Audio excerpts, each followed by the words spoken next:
Sana po mapansin na ibang responde natin, mga Bureau of Fire. Tao kanina sa taas eh, no?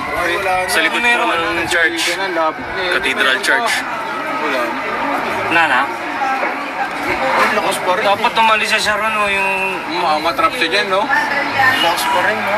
Hindi, may tao pa eh, no? Laki. Malapit eh, no? Ang taba na nung ano eh. Tinan mo pag tumapat yan doon sa may sa may transformer nung ang lakas sumabog niya. Sabog yun. Nangyari sa amin yun, ang lakas. Sobrang lakas. Dami yung... Ayun mo, apoy po. Wala na, dilaw na.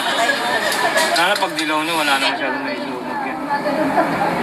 Kung pula yan, kanina pula eh, pulang-pula yun. Marami na pong rumisponde. Marami na pong nakapalibot at nakaikot dyan ng mga Bureau of Fire. Kung pupunta lang ako doon, baka mapahamak pa tayo. At pangsikip lang tayo doon. Haharang lang tayo sa mga nagre-responde na. Meron nga. Sabi sa inyo, bobombayin yung gilid. Yung katabi? Yung katabi pre, bobombayin talaga eh. Ay, sa Para hindi na lumaki. Nagpapaikutan na ng... Ang init na dun sa kanila. Uusok ko. Kanina nga maapoy na dyan eh. Buti nga na may mga pumaling tao yung sa hangin eh. Lakas, Ayun, no? lakas pa rin. Taba na nung ano eh. Tabahan ng usok.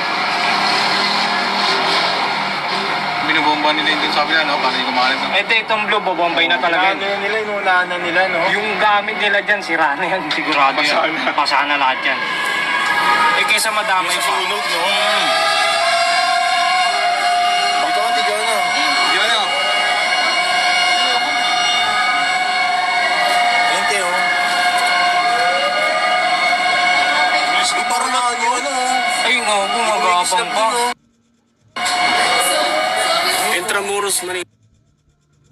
Ay, yung wire pre. Yung wire, no, na... Location. Oo, no? Hirap yung pag gumapa, no? Sa loob po ng Intramuros.